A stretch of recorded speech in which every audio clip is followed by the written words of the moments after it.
자료에 대한 옳은 분석만을 보기에서 고른 것은 합리적 소비자인 갑은 실내화를 구입하려 한다. 실내화는 ABC 세 가지 종류가 있고 표는 갑이 세 가지 실내화에 대해 화폐 단위로 평가한 결과를 나타낸다 했습니다. 자, 여러분 합리적 선택을 한다라는 거는 무슨 의미인가? 합리적 선택. 자, 합리적 선택을 한다라는 건 순편익이 0보다 크다라는 거를 의미하는 거죠. 그럼 순편익은 뭐예요? 편익에서 기회비용을 뺀 거죠. 자, 우리 기회비용에는 또 어떤 비용이 있는 거죠? 명시적 비용. 내가 실제로 지불한 그런 돈이라고 생각하면 되는 거죠. 명시적 비용과 포기한 것에 대한 가치인 암묵적 비용의 합이 기회비용이 되는 겁니다. 자, 그럼 여기서 A 선택을 했다라면 가격은 2만 원이에요. 그럼 이때 기회비용 중 명시적 비용이 2만 원이란 얘기인 거죠. 그리고 편익은 여기에 나와 있고 안 나와 있는 암묵적 비용 우리가 여기다 한번 구해보도록 하죠. 자, 암묵적 비용. 암묵적 비용은 포기한 것에 대한 가치라 그랬어요. 그 중에서 가장 큰 가치인 거죠. 그럼 A를 선택했다면 B와 C 중에 포기한 것에 대한 가치가 어떤 게 더 클까? 자, 계산을 해보죠.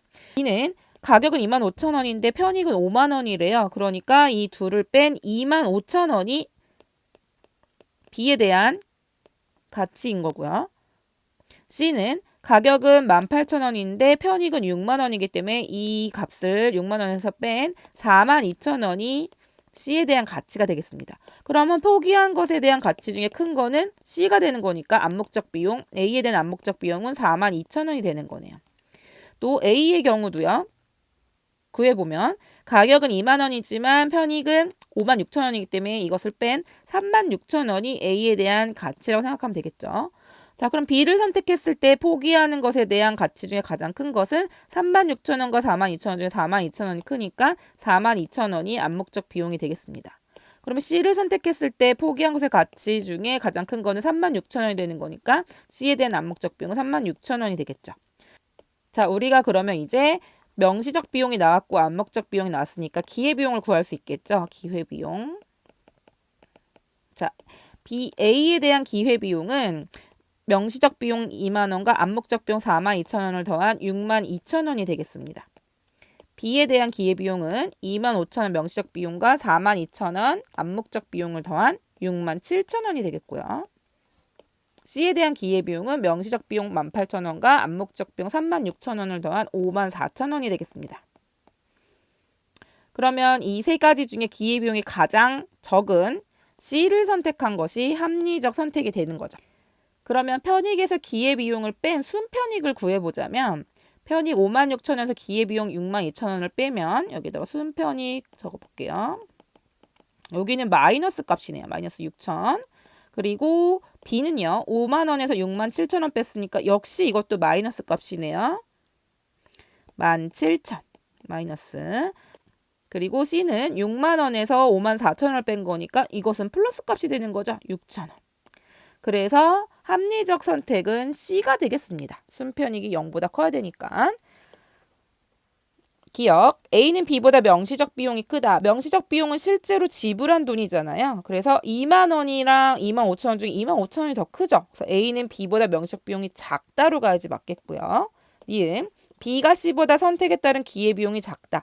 B에 대한 기회비용은 67,000원. C에 대한 기회비용은 54,000원. 그러니까 B가 C보다 선택에 따른 기회비용은 더 큰 거죠. 니은도 틀렸고요. 딕은 C를 선택하는 것이 합리적이다. 그렇죠. 순편익이 양인 거. 딕은 맞는 설명이 되겠습니다. 리을 A, C의 편익이 50%씩 감소해도 갑의 선택은 같다. 자, 50%씩 편익을 감소시켜보죠. 그러면 A는 28,000원이 되는 거고요. B는 25,000원이 되는 거고요. C는 3만 원이 되는 거네요.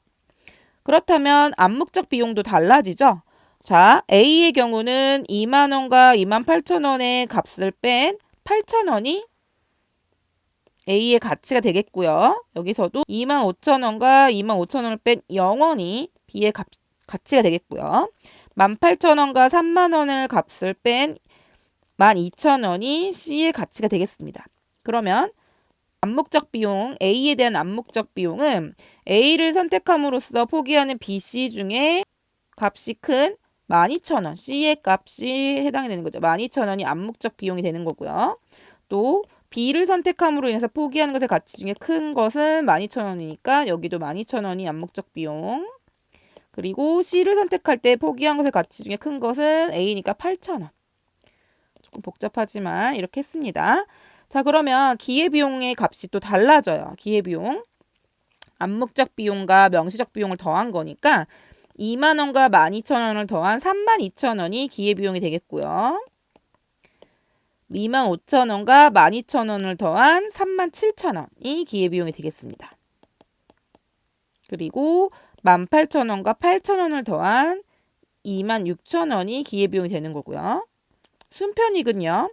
편익에서 기회비용을 뺀 거니까 28,000원에서 32,000원을 빼면 마이너스 4,000원. 그리고 25,000원에서 37,000원을 빼면 마이너스 12,000원. 그리고 3만원에서 26,000원을 빼면 플러스 4,000원. 그러면 역시 순편익이 양의 값인 C. 선택에 변화가 없네요. 그래서 A씨의 편익이 50%씩 감소해도 값의 선택은 같다. 리을이 맞는 설명이 되겠습니다. 정답은 디귿 리을 5번이 되겠습니다.